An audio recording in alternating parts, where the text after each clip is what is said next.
The city learned to move around its own betrayals. It had taught me to read the faint tremor beneath a lamppost, the way a cafe chair sat slightly off kilter as if someone had stood and never returned. Betrayal, I discovered, is less like a single thunderclap and more like a slow, inexorable corrosion. It eats at the screws, loosens the bolts, and if you're not careful, the whole structure folds without drama, just absence. My name is Maya Clarke.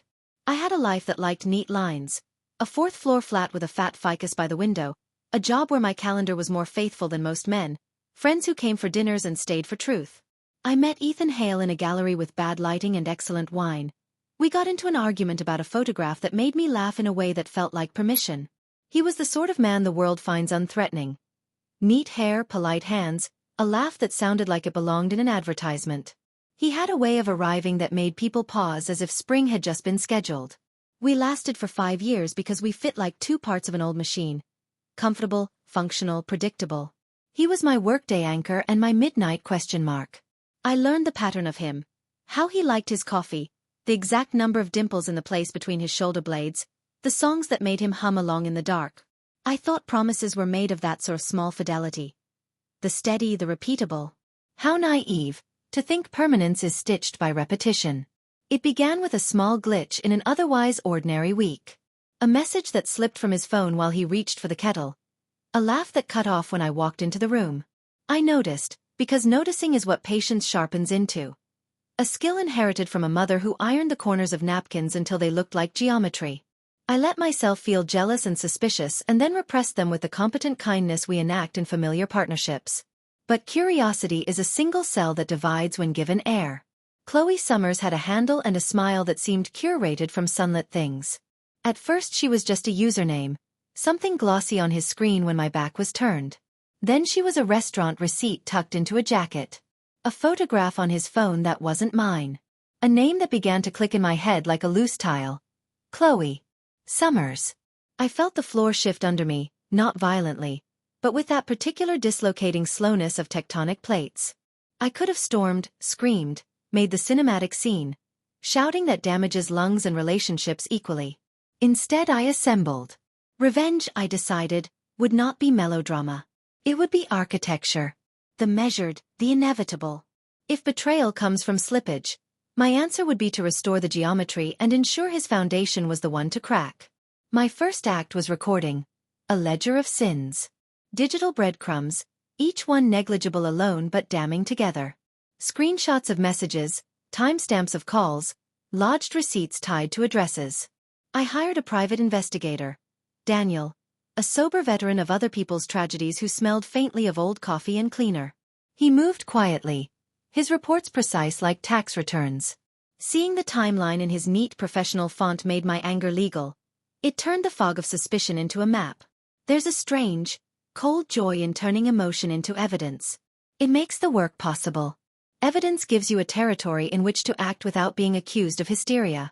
I compiled, labeled, and cross-referenced until the cheat sheet on my wardrobe read like a judge's docket. Dates, places, corroborating witnesses. Where once I had been a woman of intuition, I now became a woman of proof.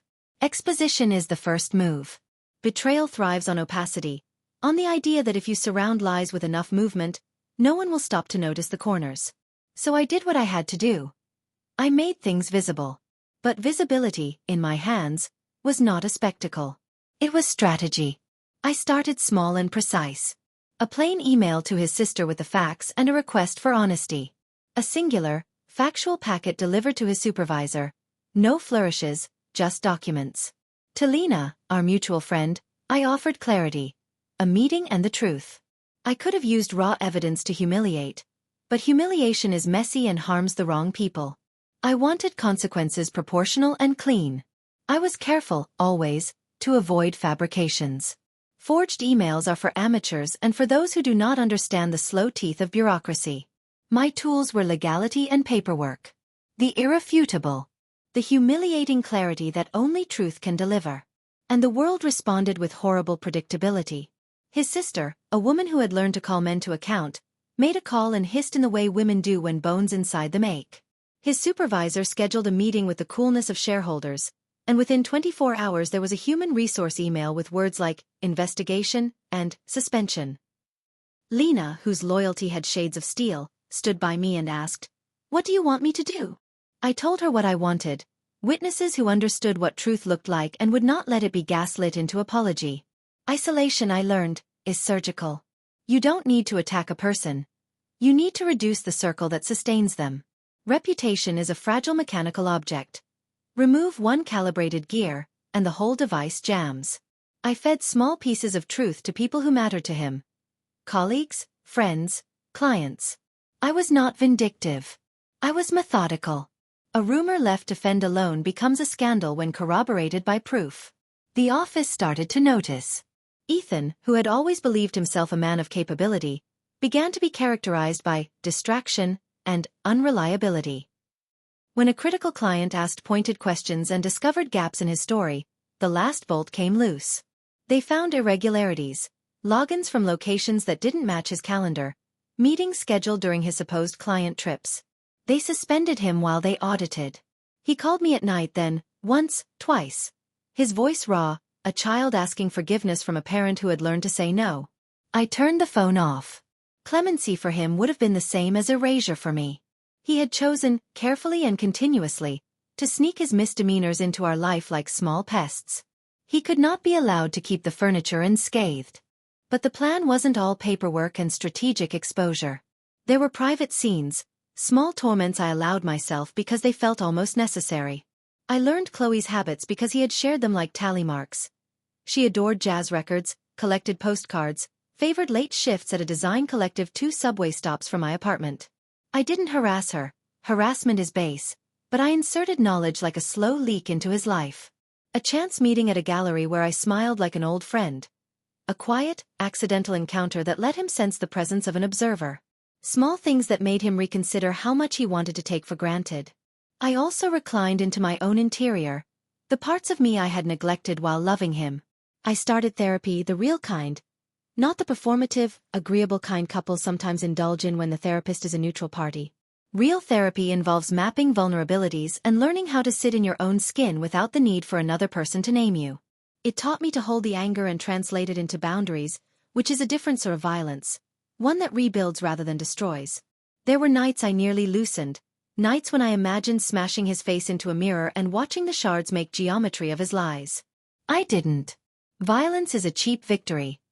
It makes you small. My revenge had to be large and clear enough to be visible yet restrained enough to leave me human afterward. The middle of my plan involved not just his professional unraveling but a quieter campaign to make him visible in the ways that mattered. I spoke to his clients. Not with venom but with evidence. One client who had trusted him with travel logistics discovered that a Paris trip had been the thin excuse for an evening he spent elsewhere. Another discovered that commitments were missed, reimbursed, rearranged. With each disclosure, his net tightened. Sometimes I told myself I was being cruel. I remember looking at my hands and thinking, they are not the hands of a monster. They are the hands of a woman learning what her limits were and how to enforce them. There's a difference between malice and boundary setting, and in the quiet after, I checked that difference like a seamstress checking stitches. It all came to a head the Tuesday the HR investigator called him into the meeting room. I remember the smell that day. Toner, body spray, paper. Daniel had given me a folder that was not dramatic but damning. Receipts, voicemail transcripts, time-stamped logs. He had also photographed them. The firm had no appetite for scandal. They had a reputation to protect. When the evidence was placed on the table, clinical, undeniable, they had to act. He was terminated for breaches of client confidentiality. Not for cheating on me. Bureaus don't care for domestic moral calculus. They care about costs and risk and precedent. He lost more than a job. He lost his routine defenses, the busy nest that hedged him from introspection, the audiences that once excused his flimsiness. He lost, too, the easy assumptions people make when you are likable. His sister froze. Friends rearranged their calendars and found plausible excuses not to be available. Chloe receded like weather. I could have been satisfied there. But satisfaction in revenge is a pale thing if you intend to be whole afterward. Reclaiming my life required more than seeing him crumbled. It required proving to myself that I could exit intact. So I left. I wrote no incendiary notes, no poetic manifestos. I left my keys on the counter and 3 suitcases by the door. I packed the folder of evidence like a talisman, not to wave at him but to remind myself of the currency I had used and why. I wanted my exit to be quiet, an economy of movement that did not turn me into a spectacle. I moved into an apartment with larger windows and a balcony that overlooked a park. I bought more plants, a snake plant with armor-like leaves, a fiddle leaf fig that sulked and then grew. I took up small joys the way a recovering person takes small sips from a long-lost drink, tea in the afternoon light, the smell of laundry drying on the line, the patience of a book read slowly and without interruption. The revenge had not been the end. It was the hinge by which I closed a door I did not want reopened. There was a scene months later I had not anticipated. One evening, as my new apartment warmed with the light of a low sun, he knocked. I opened the door because I wanted to be the one to see his face. Not through the CCTV footage of someone else's apartment, not through a mutual friend's retelling, but in the open air where truth sits plainly. He looked smaller, not ruined but diminished, a man whose edges had been sanded thin. "You won," he said. It was not a question. He said it like a fact landing in a quiet room. "I did," I allowed. I did not relish the moment. Triumph is a carnival. What I felt was steadier. Relief and a curious hollow I could not fill with his apology. He asked what else he might have left to him. Pleading, bargaining, careful words. The old tactics of a man used to performance. "Do you want me back?" he asked, which is the most exhausting question a cheater can ask because it presupposes that you are there to be reclaimed on their timeline. "No," I said. "I don't want you back. I want you to remember." He looked at me as if cataloging my face to fortify his own narrative of growth. He wanted absolution disguised as reunion. He wanted to be the teachable moment in my life. I had no interest in educating him. My education was in boundaries. My duty was only to myself, to be the person I wanted to be in the morning. "You deserved it?" he asked because men like him imagine morality as currency they can earn back by suffering, like a fee to a bored god. "You decided," I said. "You chose to betray, to lie, to make small things important and important things trivial." He left without ceremony, the way someone departs from a job they once thought permanent. Quiet, with a few items removed from the shelf. Victory, I learned, is not a cliff jump. It is a scaffolding slowly stripped away. Ethan's life did not collapse into melodrama. It narrowed, because the world tends to conserve itself. People find other ways to be whole, or they survive in smaller measures. Chloe moved on, perhaps without knowing the damage she had been asked to embody. I do not know if she ever realized the ripple she had been. Perhaps she never did. That is her story, not mine. In the months after, I rebuilt. Therapy became not a checkmark but a practice. I learned that love is a muscle that can atrophy when you stop using it. I practiced kindness to myself in ways that terrified the old me. Saying no, guarding time, refusing apologies as the sole balm. I set new rules, the transparency of shared passwords, the calendar visible for both, the conversations about discomfort allowed to start earlier than resentments. These are not guarantees. They are points on a map I can use next time the ground trembles. There are people who called me cruel. They do not see that cruelty is easy. It requires no patience or self-scrutiny. There are others who thanked me for being brave. Both are true. The ethics of revenge are messy. There are no clean hands in the messy. But I learned the difference between becoming someone hateful and becoming someone just. I insisted on proportionality and evidence and on guarding my own humanity as I enforced consequence. I sometimes return, in the small hours, to the geometry metaphor. Betrayal is an architecture, and so is the work of repair. I can point now to the places the cracks are likely to begin. I know which corners to check, what to trust and what to inventory. I have a list, less clinical now, more lived in, of the patterns I will not allow to recur. The night Ethan came and knocked, a neighbor had a party and laughter spilled up the stairwell like a careless tide. I stood in my doorway and listened to the city breathe and let the small human sounds reassure me. People sing, people hurt, people make mistakes, people learn. Perhaps Ethan learned something that honors the cost he paid. Perhaps not. That is not mine to adjudicate. What I took from the whole ordeal was not revenge served cold, but something quieter and, to my mind, harder earned, the capacity to choose myself without theatrics. I had wanted him to understand the geometry of his choices. I made sure he faced consequences, yes, and I made sure I did not become him. The revenge did not annihilate him. It restored the axis of my life. In the end, when someone asks whether it felt like triumph, I tell them the truth. There was a momentary pleasure, an arithmetic click when a plan balanced, but mostly there was a settling. Revenge had been a tool, and like any tool it required skill not to maim the hand that wielded it. I emerged not as a monster but as a woman who had learned that she could enforce boundaries and still keep her hands clean enough to look at her reflection in the morning. Sometimes, when the wind smells like rain and the city lights blur into a watercolor smear, I walk the block where we once lived and feel the faint ghost of his cologne on the evening air. I do not long. I smile. Not for him but because I survived what he broke. I rebuilt the room where my life sits now with new furniture and larger windows. The ficus still leans toward the light. The plants are patient and wise. The city keeps breathing its small, indiscriminate breaths, and I, finally, know how to breathe with it. The city had grown quieter since then, or maybe I had. Silence has a way of following those who have made peace with noise. I worked again, I slept through the night, and I laughed without rehearsing it. It was the kind of quiet that only comes when you've rebuilt yourself from the inside out. But peace, like glass, reflects before it shatters. It started with a letter. A real one. Paper. Folded. Hand-delivered. No envelope. No return address. Just my name written in his handwriting that I knew too well to doubt. "You were right," it said. "But you're not done." There was no signature. No date. Just that, and a faint coffee stain in the corner like a memory left in a hurry. For 3 days, I tried to ignore it. I burned it, even. Watched the flame curl the edges, and told myself that was closure eating itself into ash. But then came the second thing. A photograph slipped under my apartment door at dawn. A picture of me. Taken from across the street. The window behind me lit, my silhouette inside, watering the plants. The caption scrawled under it read, "You taught me to watch." I froze. The air turned metallic in my lungs. It wasn't the fear of him coming back. It was worse. It was the realization that the story wasn't finished, and I might not be the only one writing it now. I did what rational people do when ghosts get administrative. I changed the locks, installed cameras, called the police. The officer took notes with the weary expression of someone too used to love stories that rot. He said, "If he contacts you again, call us." I smiled. He won't call. He'll calculate.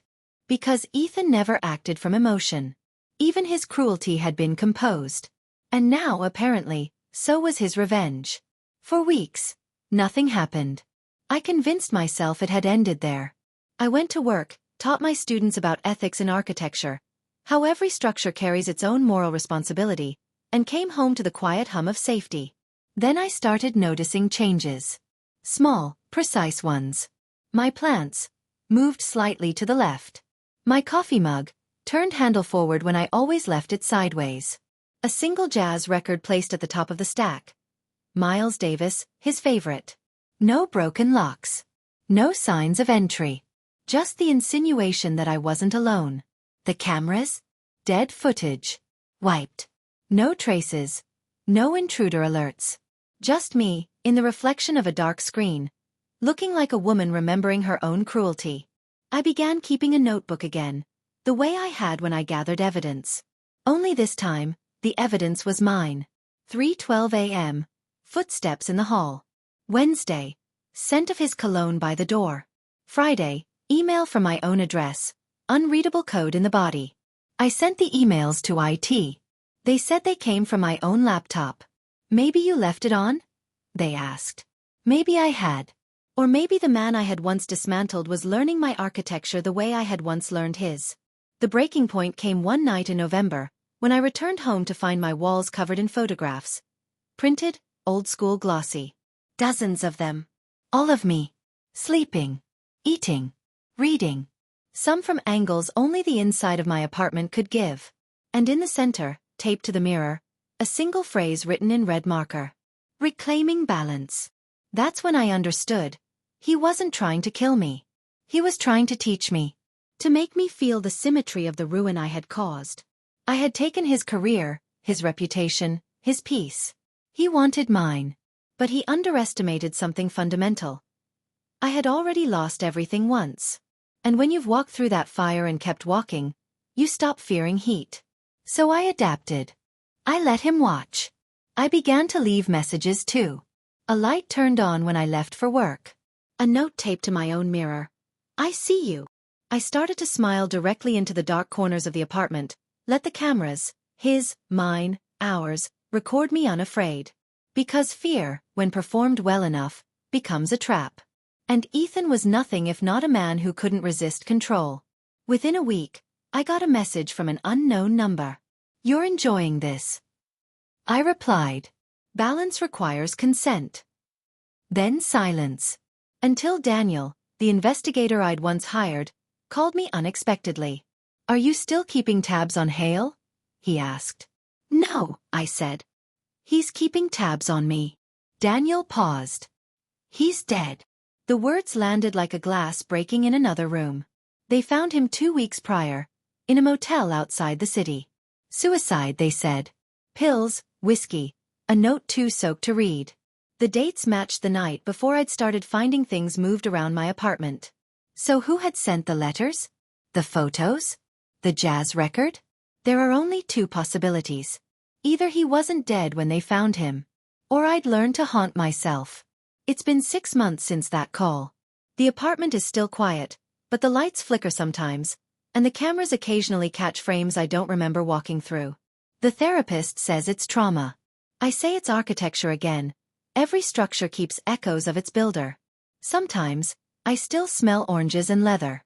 Sometimes when I pass the mirror at night, I think I see him standing behind me, smiling, not cruelly, but almost proud. Like a teacher watching his student finish the equation. And sometimes I smile back. Because maybe he did win a little. Maybe we both did. Maybe revenge, once born, never dies. It just changes homes. There's a sound that walls make when they start to remember. Not creaking, breathing. Like something buried deep inside the plaster begins to inhale again. It started after the news of his death. I told myself I'd moved on, that I'd done my penance, that I was finally free. But freedom doesn't come clean. It comes with residue.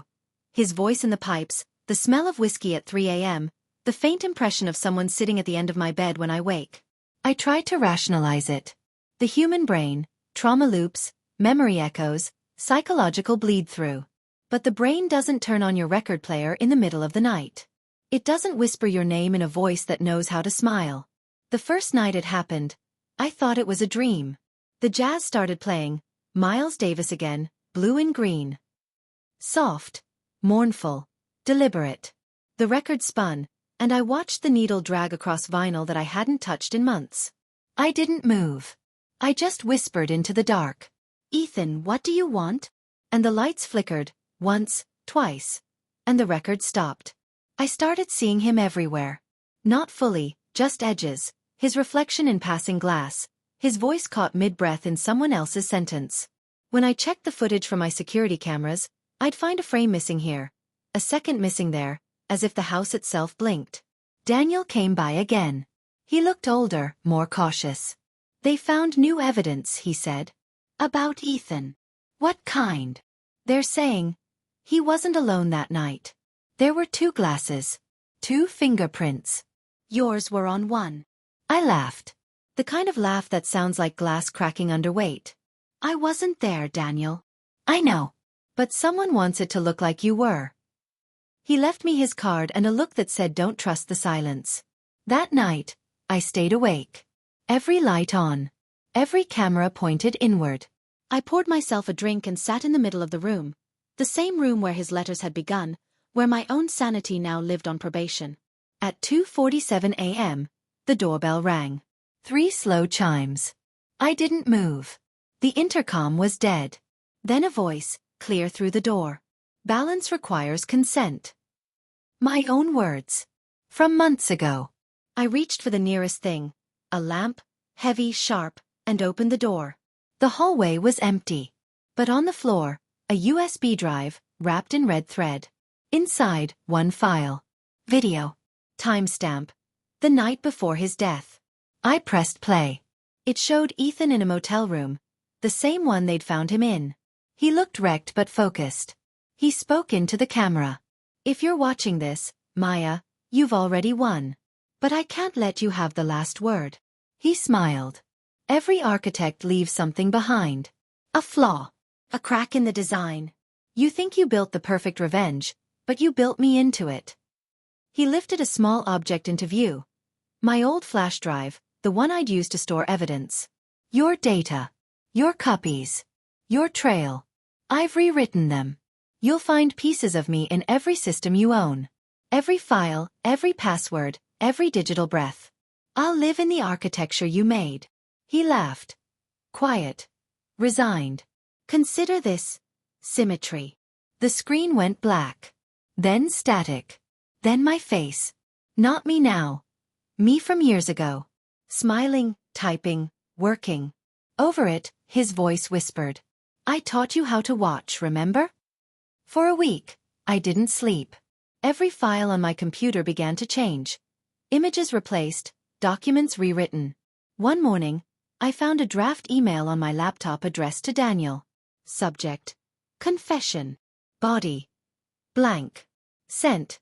3:15 a.m. While I was asleep. I unplugged everything, packed a bag, and left the city. Drove until the radio lost signal. Checked into a cabin by a lake. No Wi-Fi, no electricity. Silence. Pure. Natural. I thought maybe finally I could end it. But that night, the lake reflected light that shouldn't have been there. Soft. Rhythmic. Like a screen flickering underwater. I walked closer, and in the reflection, I swear for a second, I saw him.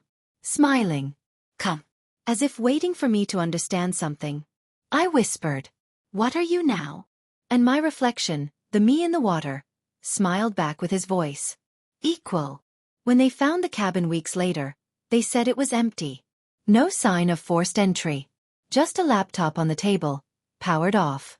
When Daniel turned it on, the wallpaper flickered once before stabilizing. It was a photograph of me. Standing by the lake. Smiling. And behind me, Ethan's reflection in the water. Underneath, one sentence written in the corner. Balance restored. No one knows where I went.